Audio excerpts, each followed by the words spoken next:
اور ایسی کتاب جو لوگوں کے دلوں کو ہلا دے. اب ایک انڈیا میں ایک لڑکی مسلمان ہوئی نا, ری ایکشن کرتی تھی, تو سورہ رحمان سنی اس نے, اس پہ اثر ہوا اور اسلام قبول کر لیا.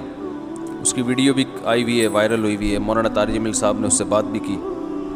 اس پہ بہت سے لوگوں کا اعتراض بھی ہوا کہ مولانا طارق جمیل صاحب ایک لڑکی سے بات کیوں کر رہے ہیں. تو صحیح ہے, تو لڑکی کو تبلیغ کرنے کے لیے کس کو بھیجیں آپ بتاؤ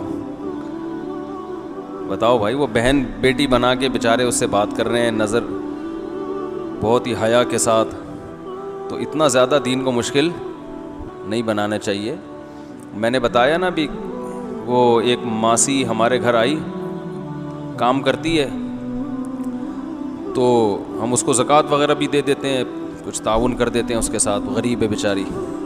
تو میرے گھر والوں سے کہہ رہی تھی یہ مفتی صاحب دیکھو تعاون کر دیتے ہیں, فلاں مولانا صاحب ہیں, ان کے تو گھر کے میں قریب رہتی ہوں, ان کو میری غربت کی حالت کا علم ہے. میں ان سے گئی زکوٰۃ مانگنے تو انہوں نے منہ یوں کر لیا. میں قریب جا کے بات کروں تو منہ یوں کر لیا, اور کہنے لگے کہ نامحرم کو دیکھنا حرام ہے. وہ بیچاری بوڑھی ماسی, تو یوں کر کے بات کر رہے ہیں. پھر میں نے جب زیادہ بات کی, میرے گھریلو حالات جا کے دیکھیں, انہوں نے پھر چپ کرا دیا کہ نامحرم کی آواز کا بھی پردہ ہے. یقیناً پردہ ہے نامحرم کی آواز کا. کوئی جوان لڑکی بات کر رہی ہو, اس کی آواز سے آپ دلچسپی نہیں لے سکتے, کہہ کے لگا کے فری ہونا اس سے جائز نہیں ہے. لیکن اس بیچاری پر ایک ماسی کو قیاس کرنا, اور وہ بھی کسی ضرورت سے آئی ہے, اور ویسے بھی اس بیچاری کو دیکھنے سے کیا بد نظری ہوگی. یہاں دیکھنے کے لیے پتہ نہیں لوگ کیا کیا دیکھ رہے ہیں, اللہ کی پناہ. تو مجھے بڑی ہنسی آئی اس ماسی کے انداز پر. کہنے لگی میں جب وہاں گئی تو وہ یوں منہ کر لیا کہ نامحرم کو دیکھنا.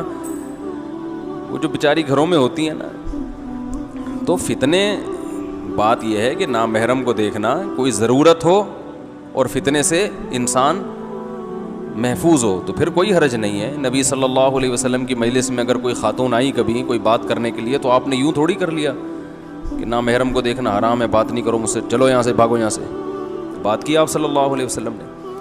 ہاں یہ کہ اس میں علماء اس لیے احتیاط کا حکم دیتے ہیں کہ یہاں تک لوگ قناعت نہیں کرتے, وہ بہت زیادہ فری ہو جاتے ہیں, اور پھر جناب وہ گپیں بھی لگ رہی ہیں, اور ہاں ہو بھی چل رہا ہے, جیسے آج کل مارکیٹ میں چل رہا ہے. آپ کی کلیگ ہے, آپ کے ساتھ جاب کرتی ہے, ٹھیک ٹھاک فری ہو رہے ہیں, جب بھی جا رہے ہیں اس کو.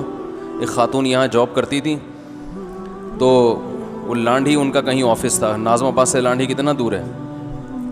تو انہوں نے بتایا کہ میں جب بھی جا رہی ہوتی نا 15-20 آدمی آ رہے ہوتے ہیں کہ لفٹ آپ ہمارے ساتھ چلیں. ٹھیک ہے, آپ کس کے ساتھ چلیں. تو یہ نیتیں خراب ہوتی ہیں. لیبل خدمت کا لگا ہے اور نیتیں خراب ہیں. کیونکہ بھائی اگر اتنا ہی شوق ہے تو اور بھی تو 8-10 بوڑھے آپ کو نظر آئے ہوں گے نا راستے میں, بیچارے پیدل جا رہے ہوں گے, ان کو تو کبھی کسی نے نہیں کہا کہ انکل آپ ہمارے ساتھ چلیں. تو انٹیوں کے پیچھے لفٹ دینے کے لیے پڑے رہتے ہیں. لیکن اگر کوئی واقعی بری نیت نہیں ہے, کوئی واقعی خدمت کر رہا ہے, تو اس میں تو بھائی کوئی حرج نہیں ہے, بلکہ ثواب کی بات ہے. ہاں فتنے سے انسان محفوظ ہو. یعلم خائنۃ الاعین, اللہ آنکھوں کی خیانت کو بھی جانتا ہے. وما تخفی الصدور, اور سینوں کے بھیدوں کو بھی جانتا ہے اللہ تعالیٰ. تو ان مولانا صاحب کا بہرحال تقویٰ ہے کہ وہ احتیاط کر رہے ہیں, لیکن اتنا زیادہ جب آپ دین کو بھیانک بنا دیں گے, وہ تو چلیں اپنی لحاظ سے جو کر رہے ہیں وہ تقوی کی بیس پہ ہی کر رہے ہیں, اللہ ان کو اس کا اجر دے گا. لیکن اتنا جب بنا دیں گے تو لوگ دین پہ آئیں گے نہیں. پھر اب وہ بیچاری ماسی ہے بھائی, اس کی مدد کرو. ایک دفعہ بائک پہ جاتے ہوئے خاتون نیچے گر گئیں, لڑکی تھی, تو ہمارے دوست احباب کچھ کھڑے ہوئے تھے, انہوں نے جا کے مجھے آ کے بتایا انہوں نے.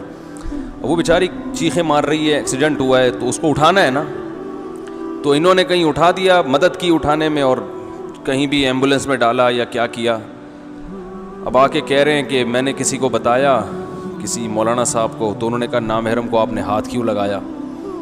تو میں نے کہا وہ بیچاری کو وہاں تڑپنے دیں, پتہ چلا کوئی دوسرا ٹرک آ کے نامحرم کو کچلتا ہوا چلا جائے, روڈ پہ اس کو تڑپنے دیں, تو نامحرم کو کچلنے کا گناہ نہیں ہوگا. تو ایسی ضرورت میں میرے بھائی احتیاط کے ساتھ اپنی بہن سمجھ کے اس کی مدد کرنی چاہیے. تو بہرحال میں یہ آیتیں کہ آپ کہاں سے کہاں پر چلی جاتی ہے. تو تو نبی صلی اللہ علیہ وسلم کے ہاتھ نے کبھی کچھ لکھا نہیں. اللہ فرماتے ہیں تو رائٹر نہیں ہے, اچانک ایک ایسی کتاب جس سے لوگوں کے دل تبدیل ہو گئے. حضرت عمر بن خطاب جیسا سخت دل کیسے پگھل گئے وہ قرآن کی آیتیں سن کے, اور واقعی ایسا ہی ہوتا ہے. تو وہ ہندو لڑکی مسلمان ہوئی, ماشاءاللہ, اللہ تعالیٰ اس کے اسلام کو قبول کرے. تو اگر مولانا طارق جمیل صاحب اس کو اپریشیٹ نہ کرتے, فون کر کے تو نام ہو صحیح جیسے سناتے اس کو ٹھیک ٹھاک, وہ کہتی بھائی ہم واپس جا رہے ہیں. تو آہستہ آہستہ تمیز سے آرام آرام سے سمجھایا جاتا ہے, اسٹیپ بائی اسٹیپ.